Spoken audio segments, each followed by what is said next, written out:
just enough. Living just for the day.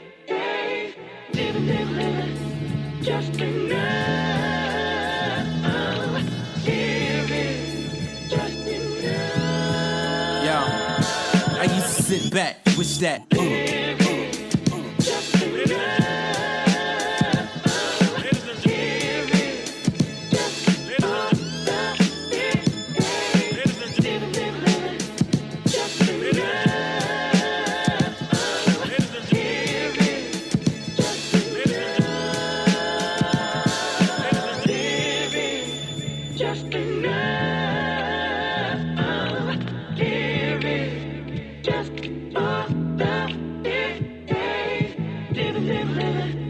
Just enough. Hello and welcome to Bedroom Beethovens. It's your boy Cello. Hope your week is going well.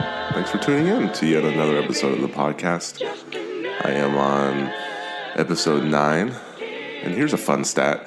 Did you know that 85% of podcasts don't make it past episode 8? So suck on that 450,000 other podcasts that will be created this year. We out here. So thanks for all your comments on last week's podcast. Keep them coming. Here's one comment someone left, sent in by BTCDA. This podcast made my ears feel like how my mouth feels when I eat premium thick-cut bacon. Journey into musicianship in an era where Ariana Grande can get a top 10 single with as much effort it takes to pee in a pool. This is much needed. Well, thank you. Thank you for that. Thank you for that nice comment. My next guest definitely turned in his 10,000 hours. Slot A is the real deal, my friends. Super cool guy, very much a veteran in the game, despite what Consequence of Sound says. In fact, there is so much nuggets of insight into the world of production crammed into this hour. This could easily have been a workshop or a class. But don't worry, this episode's still free. I'm just saying, if music is your thing, then Slot A is your teacher. And we have a wonderful conversation about growing up near Detroit, his migration to New York and back to Chicago, gangs, family, marriage, life, the hustle. His latest work, be sure to cop Jamila Woods' anticipated sophomore album. It comes out May 10th, and he's got a handful of joints on there and a slew of other projects he's coming out.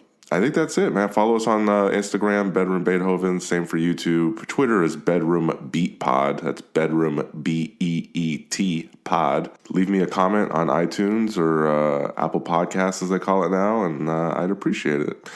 All right, now it's time for episode 9, the illuminating, the kind, the informative Slot A. I'm your host, Cello, and it's the Bedroom Beethoven Podcast.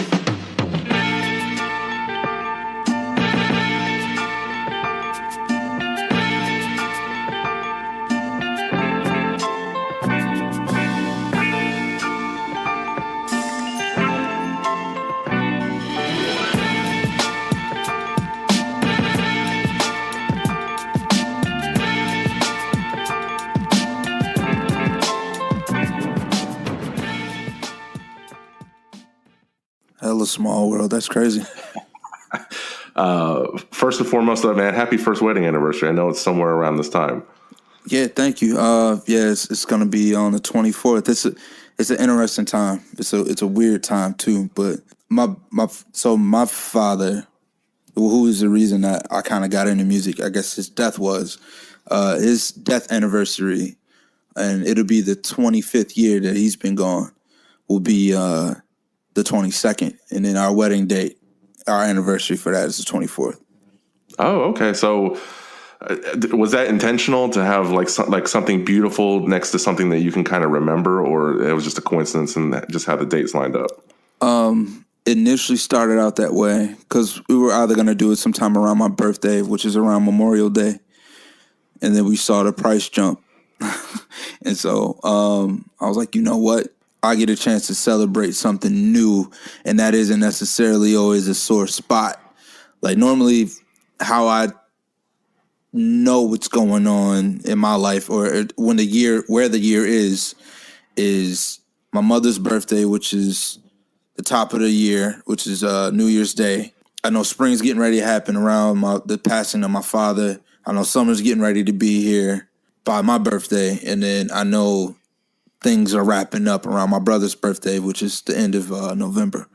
And so I wanted something different. Like it's because it always sucked, man. Like it always like, damn, all right, where Pops passed around this time, all right, but I know spring, getting ready to go into like a new season. Tell me what you learned, like, because they say the first year of marriage is the hardest. Man, all right, so what's interesting is me and her have been together. This will be our 11th year together. We've lived together. We've kind of gone through all of that. I don't think people give marriage enough credit. I think, you know what I'm saying, particularly if you haven't been married or whatever the case may be, I think people think that shit is like a joke. You become responsible for somebody, and how to keep responsibility and love intact is it's kind of a weird wedge. You know what I'm saying? It's like a weird thing to like navigate. No, I get it. I married my wife after just 8 months, but we've been married. We just celebrated our 5th wedding anniversary, and like I agree with you. And it's a lot of work. Whenever I meet like a couple that says like, "Oh, we never fight," and all that, I'm just like, then you ain't really married, man. Because me and my wife fight all the time, but we love each other. We put each other before the other, and it's work, and it's definitely serious. With no test, there's no testimony. You know what I mean?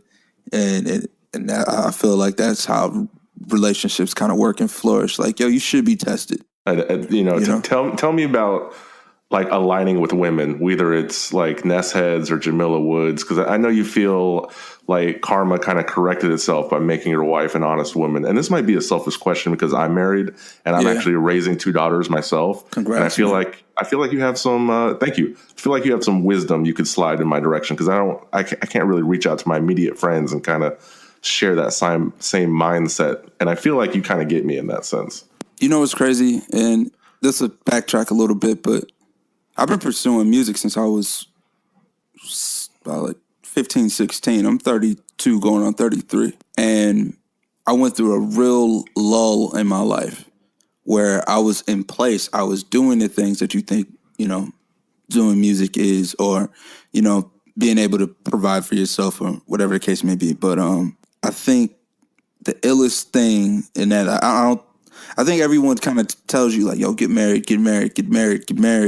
But no one kind of tells you like, yo, once you start doing right by somebody that you've been idling next to, no one tells you that one of the more emotional moments is not seeing her in the dress. It's not at the, like, you know what I'm saying? It's not like the formal shit, but it's more so like once you see her coming down the aisle, the music begins and she starts walking towards you.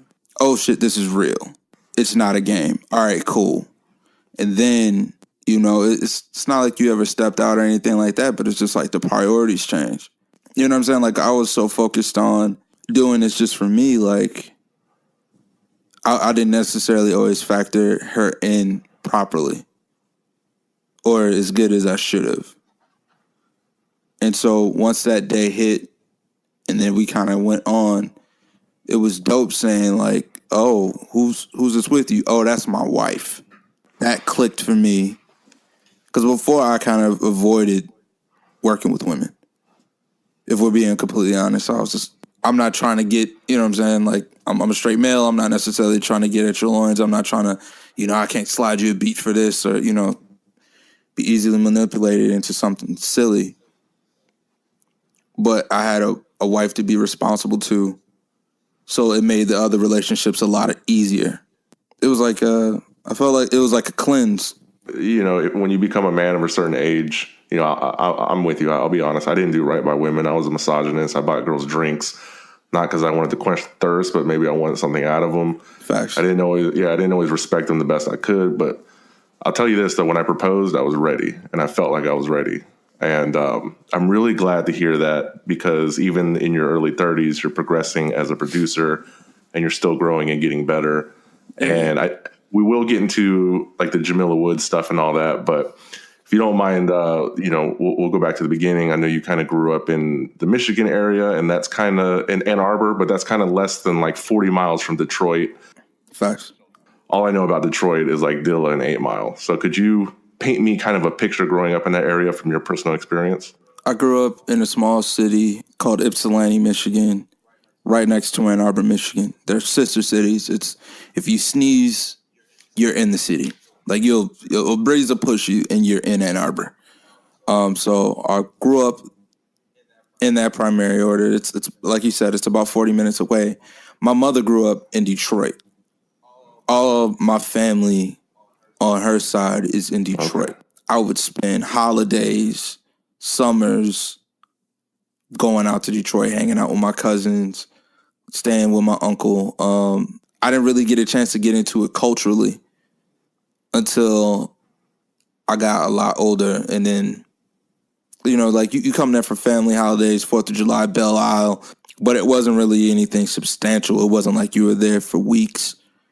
You had to move around in the city. But I ended up learning a lot about Detroit once I became an adult and I was coming back for shows. And you would see, dudes throwing shows like Blue Collar Gentlemen. After you kind of get past the music scene, you kind of start running into like the art scene, meeting people who are wonderful photographers, everything. What's so interesting about Detroit from other big cities or other cities, period, is that like they experienced one of the biggest shocks when they had the white flight from the city after the riots. And so you had a lot of infrastructure that was there for it to crumble.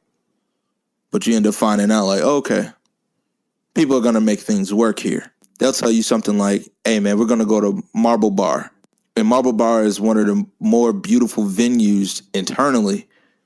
But if you have to find parking outside of Marble Bar, man, and you're not necessarily used to the hood or used to desolate streets, it looks crazy. Like I was 16 sneaking into clubs in Detroit. Me and my homies would go out there and party, and that's when I got a chance to see a lot of the black fraternities. That's what made me want to go to college. I wanted to be a Q. So you avoided the Detroit gang life. You were more like cultural into the arts, photography, music. You found solace in your creativity. The street side of it, I mean, I don't know. I never went looking for it. So it was never really my stuff. Like I grew up listening to I like street rap. You know what I'm saying? The Raekwons, the Brother Lynch Hums, the MCH, 8-Ball MJG, the AZs and stuff like that. Coogee raps. I loved all that. Yeah. Mobb Deeps. But it was never something I was going out of my way to look for. Well, I always felt like back in the day, there was it wasn't cohesive. And if you went anywhere abroad and you said you were from Detroit or you were a Detroit rapper, nobody cared, probably because instead of being unified, everybody kind of had their own agenda. And, I grew up in Texas, so we had Swisha House. It was people constantly putting other people on. You had Little Flip who put on the SUC. You had Mike Jones, Camille in there who kind of put on Paul Wall with Still Tippin'. Then you had UGK. They collaborated with Outkast. Yeah. Then they had Jay-Z, and it kind of spiderweb from there. But when I look at Detroit, it's kind of all right, you have Elzhi or Big Sean, Obi Trice, Royce. Nobody's really collaborating. And I don't know if it was kind of frustrating because I read a little bit of your backstory. I know you kind of went to Brooklyn or New York, and you were kind of figuring life out there. And I'm sure the dynamic kind of shifted from I grew up in this area in the arts, and now I'm in this is where everyone tries to make it. This is a unification of creative people. New York taught me one of the biggest lessons. All right, one thing is it's kind of 3 parts. So the first part is no one loves you like you. Get that together first. That's never gonna, you know what I'm saying? Unless you really put yourself there, you're never gonna do it. Second, those who are of the arts will appreciate another person who does art well. However, if you don't come into anything with a business acumen, it's a wash. Go home. So how do you get that? If you go to New York and you don't know too many people, what's the game plan? What was the plan that you had in your head? My whole thing was I was like, man, I'm going to shoot my shot. I'm going to try to go to as many things as I can. All right, so before I got to New York, there was a dude named Ant, also known as TV Tony, really good friends with him. We meet through a friend of mine from Chicago named Jamel. We get really close. He's supposed to move here. It doesn't work out. He says, yo, come to New York. I moved to New York because he owed me money. I ended up staying there for free. I get this internship with this, it's a studio called New Media NY. It was owned by Bob Basie Brockman, dude who did stuff for Kirk Franklin, Aretha Franklin, Notorious B.I.G., et cetera, et cetera, et cetera. You name it, he's worked with him. I go get that internship. I'm thinking, okay, cool. I'm going to get a chance to get around the people. And then once you find out, like, I had a lot of almost kind of grandiose ideas of the people who were creating the music and didn't realize, like, ghost writers, ghost producers, session musicians, all sorts of stuff. It wasn't like Swiss Beats made the beat. Not really, though. So I meet one of Swiss Beats' ghost producers. I can't fathom it, so I'm thinking he's lying to me. On the concept of a ghost producer? Yeah, I'm just thinking like, yo, you made Swiss's beats? All right. Right. And I sounded like a complete idiot because I didn't, but it was more so because like of this big idea that I thought I had of this is what this is going to be like. I'm going to, and I met RZA, I met Rockwilder, I met a bunch of people. There was a dude who worked really closely with Wyclef Jean. He had a studio in Midtown, and you would go to these studio sessions, and you know you would try to get things placed for artists, and that was a great experience. But a lot of what it taught me was like, yo, like now if I were to move out there, my game plan would be this: one, figure out what you do first. There's no time to guess. That is the fastest working international city known to man. Maybe outside of London, outside of Tokyo, outside of like the super big metropolitans across the world, New York is it for America. Get into the room. And how you get into the room is, one, you have to go out and you have to go meet people. But you also have to have product. So if I'm a producer and I'm getting ready to go to New York, I want to have my beats. I want to have my beats organized, and I want to be able to make beats on the spot. If someone has an idea, something that they're mumbling, I should be able to, because like production to me, in my mind, I don't know how everybody else sees it, is alchemy. It's essentially a transducer. I take an idea and I turn it into something audible. I take samples and I turn it into music. I take these random keys and synths and pads and drums and I give the foundation of a song. Cool. Can you do that right here, right in front of me without having to go home? Were you able to do that when you got your first DJ machine? What was that, like the Mixman, like way back in the day, where it was like, hell no, I wasn't able to do none of that. It was really sample heavy, so you kind of had to be into sampling then. The Mixman thing was preset loops. It was preset loops that you were supposed to DJ with. Oh, man, that's pretty restricting. Oh my God, what? And so you think you're making beats and like you're just taking preset loops that are already synced and essentially creating DJ mixes. So that was more of a machine for like, okay, I think this is what I might want to do for a while. Like, yeah, because initially my whole idea was I wanted to DJ. That was the thing that I wanted to do, and then I realized how much it cost to DJ, and I found a cheaper way to get in. And then I found out, no, that's not a thing. I can't sell this beat because these are preset loops. I didn't even control this. I ain't cut nothing up. I didn't do XYZ. And then my next thing was Acid 3.0. And that's where I kind of got my start before I made my way to Fruity Loops. What was hella interesting at that time is that like if you had 40, 50, couple bucks, or if you just had somebody who really had love for you, they used to have them in these little DVD binders at Guitar Center. Oh, man. You can go grab drums that way. I would go grab my dad's records from the basement, or I would go to my uncle's house, my aunt's house, my best friend's house, and ask his pops, "Hey man, can I go through your records? Can I sample?" Yeah, take 10 at a time. Okay, cool, that's fine with me. And I go take 10, and I'll be back in two to 3 days. You had a pitch to artists versus kind of how it is now. What was your opening hook? How did you pique artist interest? Because I feel as a music producer, instead of championing the artist kind of needs to realize that they'd be nothing without you. You kind of go through that early, and then you realize that angle's horrible. It's nothing without us.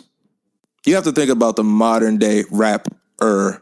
though they may have been the coolest person in high school or whatever, but they always had to do some like super overextension of self in order for it to like really matter, in order to feel like you really matter. Like I was talking to somebody about this yesterday. Like I was on the highway coming back from the airport, dropping my wife off, and there was like this Dodge Charger that this dude had modded. And so, you know, he had like the loud growl in the trunk and shit, and then he sped off, and it was like, oh, you got something that's the opposite of you. Like, hey, everybody look at me. I'm insecure. It's like the opposite effect. Yeah, but it's like, yo, you don't growl, fam. That engine growls. You're not fast, fam. You don't come across powerful, cool. You want that. And so what ends up happening with this rap shit is that, like, I'm not 100% sure that I matter. So I'm going to make people realize that I matter. You as a producer, can you take a MC who's maybe 85% confident and make him 100% confident in the studio? No, not even. He could be 80. He could be 50. We just need to have a few good moments. This is boxing, man. This is the 100. Yo, being a producer, a beat maker, that shit is you find a Mike Tyson, you're customado. You got to tell them they're champ out the gate, and you got to feel that way too. Any lack or at least be able to see it. If you can't see it, stop working with them instantly. Seeing the bulb go off is the flyest shit in the world. Hearing a line hit the certain way, hearing, you know what I'm saying, particularly hearing your voice, or, you know what I'm saying, seeing somebody hear their voice for the first time, or hearing their voice over a beat that maybe they didn't necessarily think they could handle, or maybe, you know what, you've been through hella takes and it's not working, and then that one take works and it sends off that same shit that like drugs do, like that endorphin shit. It's the best thing, bro. And so for me, I don't know, that's the kick I get out of it. Well, I know you can talk to it because you rap too, and I actually heard you on on Fillmore's joint, and man, you're equally as dope on there too. And I actually heard that Neek makes beats now too. He started listening 2 years ago. Hell yeah, I'm proud of him too, man. His whole next album, Quest Bar, is all produced by him. I was sitting back thinking, I was like, please tell me that he got inspired by you to start making beats. Do it live for my city, what? I do it live for my city, Joe. I do it live for my city, One more time, say I do it live for my city, Joe. All right, crazy thing about Neek.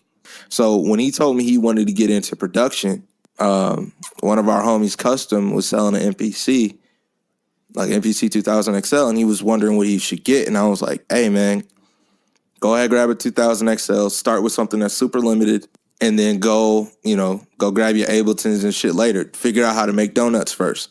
Shit, he took to that something crazy. Yeah, I'm excited. The more I was researching you, the more I was researching your friends, and there's just this cohesiveness that I really like. And I don't know how you feel about this. I have this theory, like, even Guilty Simpson is coming out with a project and he's collaborating with a West Coast producer, MED. And I get it.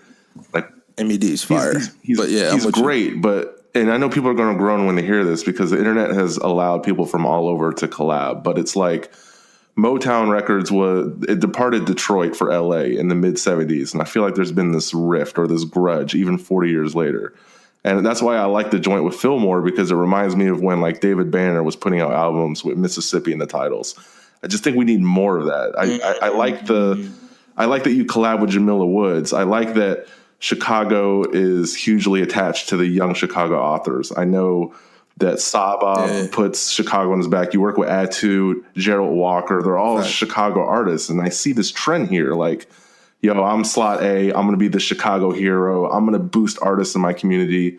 And like, I really love that aspect. And I don't know if anyone else like kind of gives that any thought. No, I haven't even looked at it like that. I've always felt if I was able to get somebody in the room, like a lot of times, like I beforehand, like maybe a couple years ago, before things started, like things slowed down for me for a while.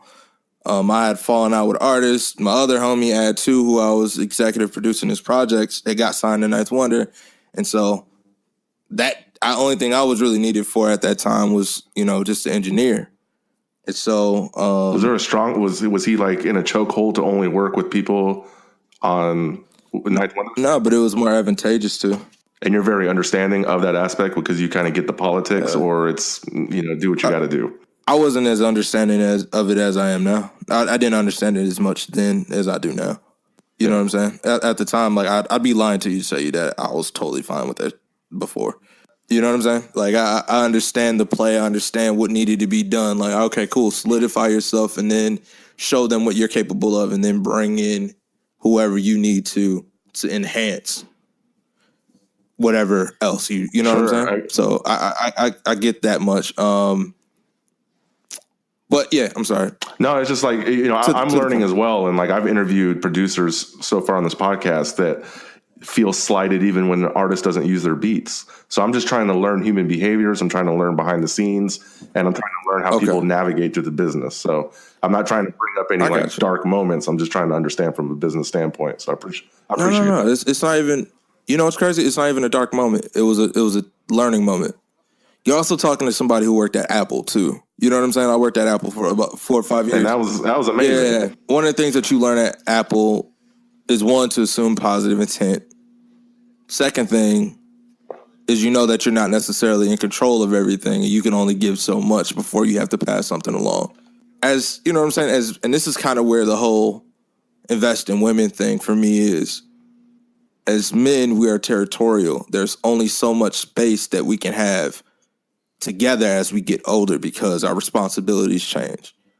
I can't hang out with my homies like I used to, like when I was 19, when I was 20, when I didn't have responsibilities. I have a whole person I'm responsible for. I have a whole household that I'm responsible for. So my priority is, one, to build a base for myself so I can also continue in, continue in that direction. Yeah. You're preaching to the choir because my single friends don't get it when they call me on a Friday night, and I'm like, man, hell no. But that's the whole thing, though. It's it's perspective. Your perspective is based on where your life is. I've seen plenty producers quit, and it's not because they didn't have the talent or they didn't have the opportunity. It's because they had a worker's mentality about something that is totally proprietary. Like, this is a sole proprietor business. This is, before you get to the corporations, you have to build yourself up. Me feeling away because somebody didn't rap on a beat is the dumbest ish in the world right now. Why? Because if I have the knowledge and know-how, I can put that out as a beat tape, and I can go make more money than that artist would have made had I sold it to him for $300, $400, $500. Dog, you can put together beat tapes. You can design merch. You can go get $400 right now, get 50 T-shirts. One color, red, black, blue, whatever. One color for the ink. $400. Now, the same amount of money that you would have spent on some weed or going out drinking over the next couple of weeks or going to McDonald's or whatever the case may be, man, dog, go get your stuff together. When I got back into it, my whole thing was I saw Flying Lotus at North Coast Music Festival out here. And my whole thing was, I was like, man, I just got done listening to this record that he did for Erykah Badu on Two Dope Boys. This dude's phenomenal live, but he's playing hip-hop on one of the biggest stages. Like, I'm talking like Nas and Damian Marley, De La Soul were just on these stages, or about to be on these stages. And he doesn't have like a live band behind him, it's just him. It's just him and a light guy. Yeah, that's confidence. Oh my, what? You know what I'm saying? So like, yo, if you can get your production, and it was crazy, you ain't got a finger drum like Arab Music or, you know what I'm saying, or whatever bro name, dark skin buddy name is, man, you ain't got to do that. You know what you can do? You can stem out your records and you can make it into mixes so you can play in between. You know what I'm saying? Like, make it seem like one gradual mix or whatever the case may be. Or you can grab 2 or 1 SP404, have beats in there, have a K oscillator, or figure out the effects so you can get between record to record. Dog, it's a whole scene in LA, New York. I'm talking everything from Beat Cinema. Stolen Drums got a night out in Atlanta. Push Beats has nights here. I had nights here. My homie Fest Grandiose has nights here. If you have beats, if you have the audio, you can go find vocals anywhere. That's what the EDM DJs are doing. So somebody's playing a guitar, and then this dude goes and grabs a record and finds a chord progression, and then gets, you know, a bigger singer to sing it, or they leave the singer if she sounds really good on it. Now, do you respect the opportunist, or do you feel like that's a shortcut? Hell nah. Because you're doing, I mean, I'm taking a song that was made in 1960, and I'm figuring out how to grab different loops and chops from it. It's the same I shit. guess so, yeah. When you left Apple, though, last year, are you a better producer for it, or are you finding the transition kind of hard? Are you more focused, or you're still catching your footing? That's a great question. I'm finding more footing more than anything. I was already pretty solid in production. It's just more now, like, I have more control over my time. And so what ends up happening is that, like, if you don't have, like, for me, I'm a late, like, I wake up late, whatever the case may be. Mostly because I go to sleep at, like, around 4 or 5 a.m. regularly. And so I get maybe 4 or 5 hours, 6 hours of sleep. And then I wake up, man, and then I might end up doing some dumb stuff like going on YouTube. The internet rabbit hole. Next thing you know, it's 2, 3 o'clock in the afternoon. And you fucked off a whole day. I work from home. I get it. Yeah, exactly. Yeah. So, so it's been more so getting more regimented and not beating myself up if I don't meet the mark. Stuff like that. Like, go learn something, man. Go watch a music academy with Questlove or D'Angelo or something. Don't watch the Mad Lib one. He's never going to tell you anything. Yeah, he keeps stuff. I mean, he just released the Mac Miller stuff, and that was like 8 years ago. So it's so regular to him. You can feel that it's regular. I don't even feel like he feels he's doing anything spectacular. I feel like he thinks he's doing some regular shit, and he's not. I always felt like Oh No feels that way. I always feel like, I can't ever live up to my brother's shadow. It's a large shadow. It's a large shadow. I'm saying, man, like, I feel bad for LeBron's kids. Well, let me tell you an example that I do know. Chris Rock has a brother who tried to be a comedian, and he got booed off stage on Last Comic Standing. And his you know what I'm saying? But when he was like, maybe it's in our blood, maybe it's in the Rock blood for me to be funny, and it just sometimes doesn't work out that way. This is gonna sound bogus, but like, maybe that funny shit you was doing at work just don't translate, man. Sometimes I make my homies laugh, but I ain't no stand-up comedian, you know? Yeah, like that.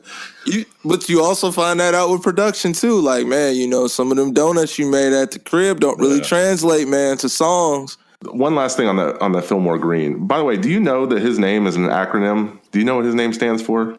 No, it's insane. Okay, so Fillmore. But you know what? Like Fillmore is a whole different beast. So like, it has to be something. Go ahead. Listen to this. Okay, so Fillmore is place haters, instigators last, make obstacle real easy. Jesus. All right, the green is grow righteously every day, expect nothing equal. I'm gonna talk to him one day, but that's some real 5%. Yeah, so that's some. You were on that track. And I mean, you were on like the deepest track on that album, though, because he respects Islam. He grew up in a Christian household. He's spiritual. He thinks that there's like a creator, someone that gives you these great things in life. So I don't know. Let's get deep a little bit. What's your connection that made you kind of get on that track? Rashid Hadi is a good friend of mine. He's a big brother of mine, and I write hooks really fast.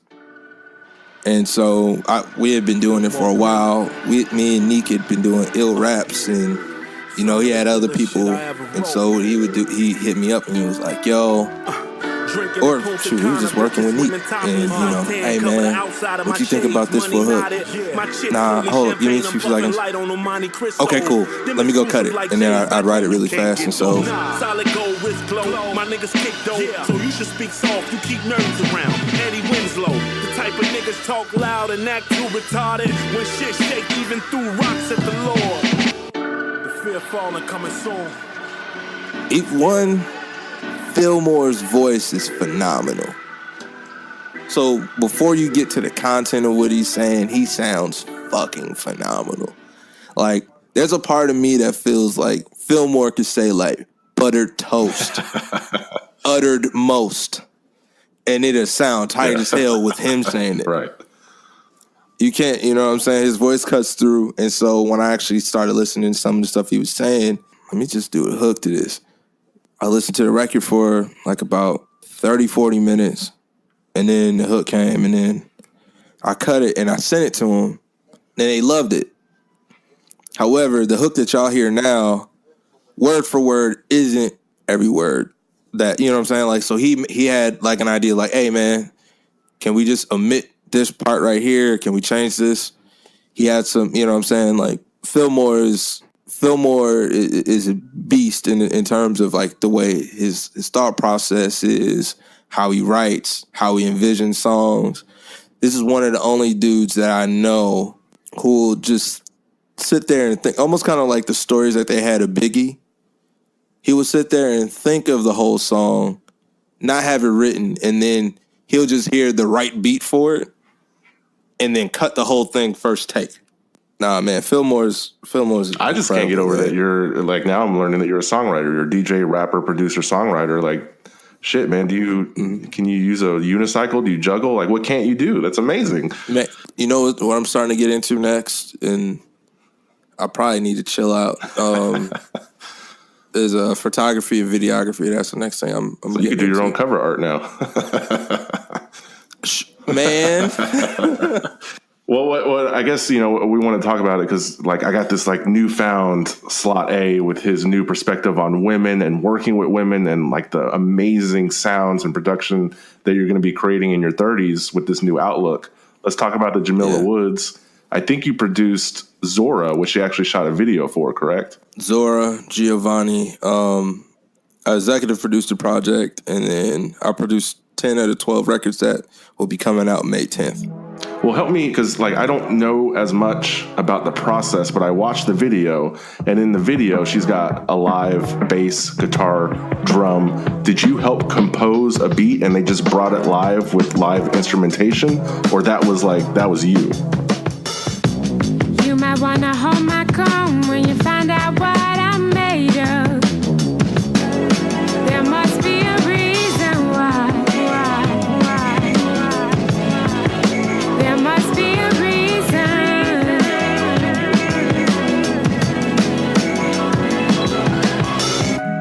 No, so I'm not gonna even jack, man.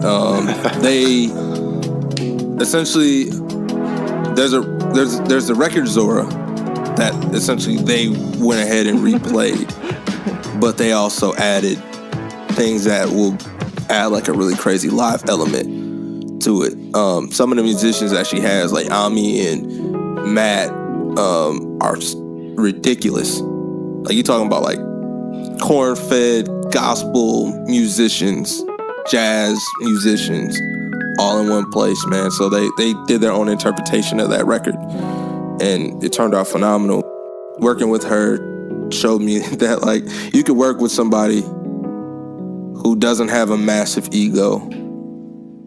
You don't have to, you know what I'm saying, make them feel awesome about themselves, because they already feel awesome about themselves without having to be like a dick about it. You know, she'd be at my house, I'd, be beating on pads on machine or whatever. She'd tell me flat out, hey man, I like the melody, but the drums ain't rocking. Let's do something different. And was that different for you to kind of hear that? Like a confident artist to like, hey, I'm gonna be completely transparent with you, and then with that honesty, you can create even better work. That's how I worked with Neek. Neek was my first real experience in having someone right over my shoulder while I made a beat, So it was just like 2.0 of that. It was just a different person. And what's dope is that she has like this really sweet way of pushing you without being being a tool about it. Yeah. That sounds like something only a woman can pull off, A woman with a particular touch. Right.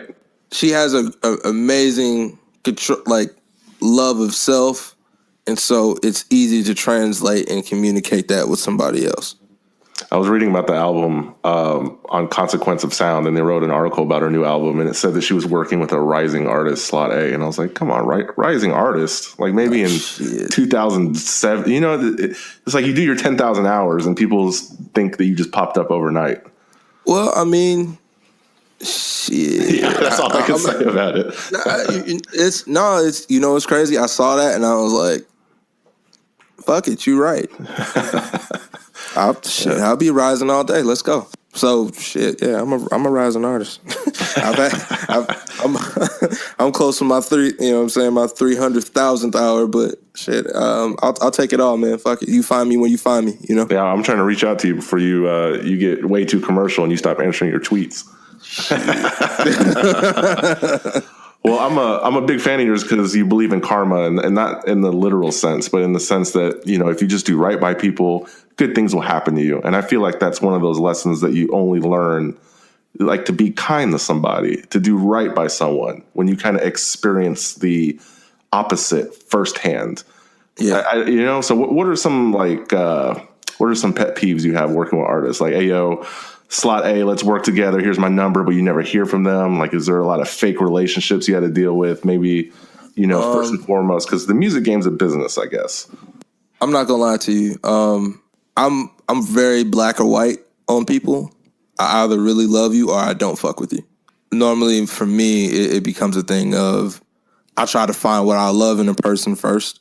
Normally, people who just say let's work, but don't really reach out and really have like a real angle or a real connection or whatever the case may be, man.